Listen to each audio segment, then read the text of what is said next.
वज़ीर-ए-आज़म इमरान खान ने इस्लामाबाद के पिम्स अस्पताल में नए शोबा इमरजेंसी का संगे बुनियाद रख दिया। कहते हैं कि पिम्स इमरजेंसी का पहले दौरा किया तो हालत बेहतर न थी।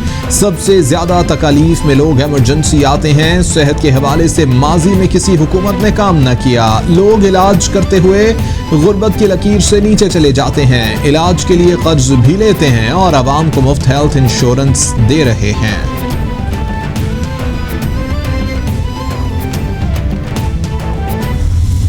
बुनियादी तौर पे 63A की तशरीह है। डिस्क्वालिफिकेशन अगर है तो फॉर लाइफ है, और वोट की जो है क्या उसका वेटेज होगा, ये काउंट हो सकता है, नहीं हो सकता। आर्टिकल 63 की तशरीह के लिए सुप्रीम कोर्ट में सदारती रेफरेंस दायर कर दिया गया। आर्टिकल 63 की कौन सी तशरीह काबिल कबूल है? क्या पार्टी पॉलिसी के खिलाफ वोट देने से नहीं रोका जा सकता?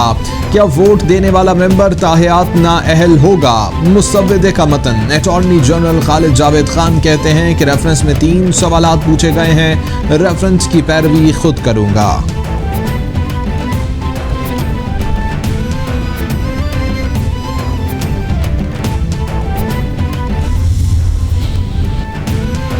पीटीआई के मुनहरिफ अरकान ने अपनी जमात नहीं मुल्क की पीठ में खंजर घोंपा है।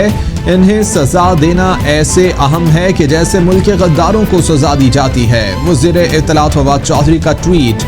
बोले कि आर्टिकल 63 के तहत रेफरेंस से हॉर्स ट्रेडिंग का खात्मा हो सकेगा। रेफरेंस से मौका परस्ती और करप्शन के ड्रामे हमेशा के लिए खत्म हो जाएंगे।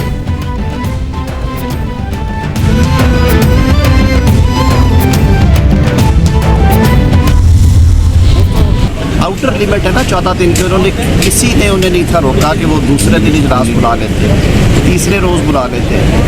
फिर जो रीज़न्स आई हैं अभी तक सामने कि जी कोई और बिल्डिंग नहीं है इस्लामाबाद में, टाइम एंड प्लेस भी स्पीकर ने देना होता है, इससे बड़ा तो संगीन मजाक नहीं हो सकता आइन के साथ के कहें कि जी इस्लामाबाद पूरे में ऐसी जगह ही नहीं है जहाँ पे 300 बंदा बैठ के अपनी असम्बली कर। आज़म नज़ीर तारड़ बोले कि आइन में 14 रोज से आगे इजलास ले जाने की कोई गुंजाइश नहीं। स्पीकर को किसी ने रोका नहीं था कि 14 रोज इंतजार करेंगे। संगीन मजाक है कि इस्लामाबाद में इजलास बुलाने के लिए दूसरी इमारत नहीं है। स्पीकर आर्टिकल 6 के मुर्तकिब हुए हैं। इनके खिलाफ सुप्रीम कोर्ट में दरख्वास्त दायर करने के लिए मुशावरत जारी है।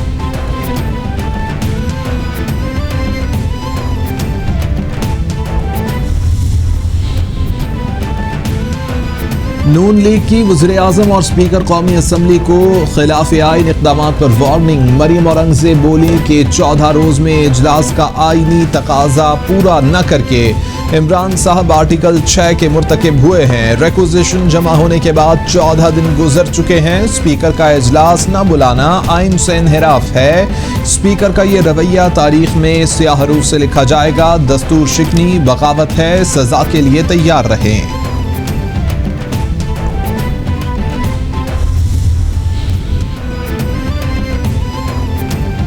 रहनुमा पीपल्स पार्टी शरीफ रहमान कहती हैं कि आइन के आर्टिकल 54 के मुताबिक आज कौमी असम्बली का इजलास होना चाहिए था। 25 मार्च को इजलास बुलाकर स्पीकर ने आइन की खिलाफ वर्जी की। स्पीकर की वजाहत नाकाबिल कबूल है। आइन में कहीं नहीं लिखा कि अरकान पार्टी लीडर की मर्जी के बगैर वोट नहीं दे सकते। हुकूमत अरकान पार्लियामेंट से वोट का हक नहीं छीन सकती। वज़ीर-ए-आज़म और हुकूमती अरकान को डराना धमकाना बंद किया जाए। की तहरीक को असम्बली के सामने पेश करते और जो असम्बली के मेंबर्स हैं उनसे उनकी राय लेते, और अगर उनकी अक्सरियत इमरान खान के साथ होती तो ये मामला ऐसे ही चलता, अगर नहीं होती तो कोई नया वज़ीर आज़म आ जाता। आइन को वायलेट करने के बाद स्पीकर कौमी असम्बली आर्टिकल 6 के तहत उसके खिलाफ कार्रवाई बनती है। हो सकता है कि फौरी तौर पर ये ना हो कि इस वक्त इमरान खान के पास कौमी असम्बली में अक्सरियत नहीं है, और अगर किसी वज़ीर आज़म के पास असम्बली में अक्सरियत ना हो तो वो एक लेजिटिमेट प्राइम मिनिस्टर नहीं होता। वज़ीर आज़म के खिलाफ तहरीक अदम एतमाद पेश हो चुकी। आइन के मुताबिक स्पीकर 14 रोज में इजलास बुलाने का पाबंद है। तहरीक पेश होने के 3 से 7 रोज में वोटिंग होना लाजमी है। असद कैसर इमरान खान से वफादारी निभा रहे हैं। इनके खिलाफ आर्टिकल 6 के तहत कार्रवाई बनती है। सईद गनी की प्रेस ब्रीफिंग, बोले कि OIC को आड़ बनाते हुए ताखीरी हरबा इस्तेमाल किया गया। शेख रशीद वजारत के लिए कुछ भी कर सकते हैं।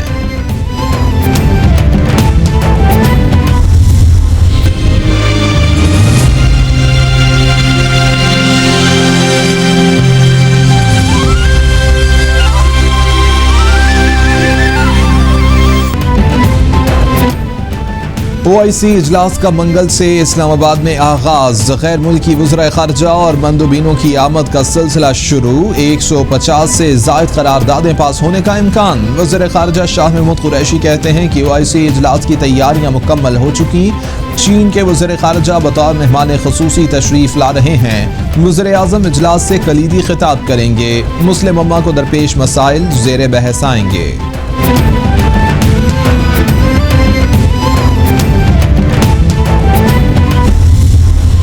से 3 माह कबल दिसंबर 2021 में भी ये पाकिस्तान तशरीफ़ लाए थे, जब अफ़गानिस्तान के ऊपर OIC का वज़रा ख़ारजा का हंगामी इजलास हुआ था।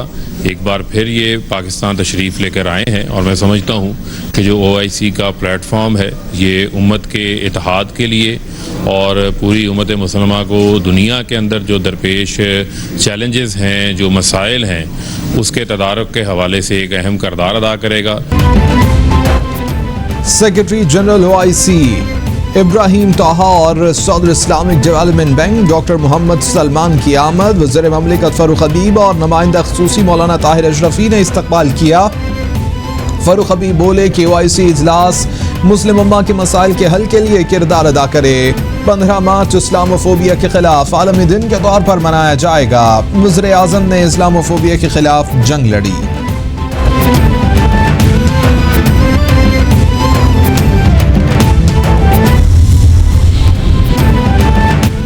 इस्लामाबाद हाई कोर्ट में पीका ऑर्डिनेंस केस की समाअत बगैर कार्रवाई 25 मार्च तक मुलतवी। Attorney general Khalid Javed Khan supreme court में मसरूफियात के बाइस पेश न हो सके।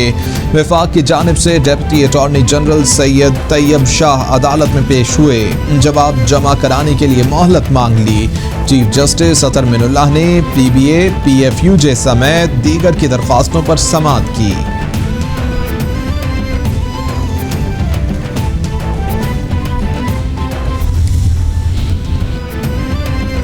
ATC इस्लामाबाद में सीनियर सहाफ़ी मोहसिन बेग के खिलाफ केस की समाअत 6 अप्रैल तक मुलतवी। पुलिस ने अदालत में चालान जमा करवा दिया। केस की समाअत ATC के जज मोहम्मद अली बड़ाइच ने की। मोहसिन बेग रिहाई के बाद अदालत के रूबरू पेश हुए। अदालत ने मुल्ज़िम मोहसिन बेग को चालान की कॉपी फराहम करने की हिदायत कर दी है।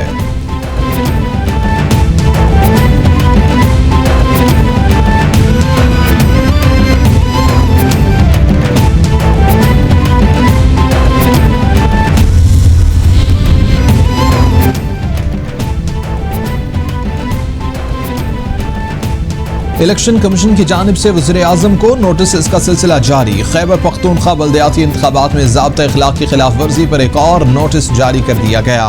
वज़ीर आला खैबर पख्तूनख्वा वफाकी वज़ीर मुराद सईद, अली जैदी समेत दीगर को भी नोटिस जारी किए गए हैं। Notice district monitoring officer Malakand की जानिब से जारी किया गया है। वज़ीर आज़म, वज़ीर आला और वज़रा को 22 मार्च को पेश होने की हिदायत की गई है।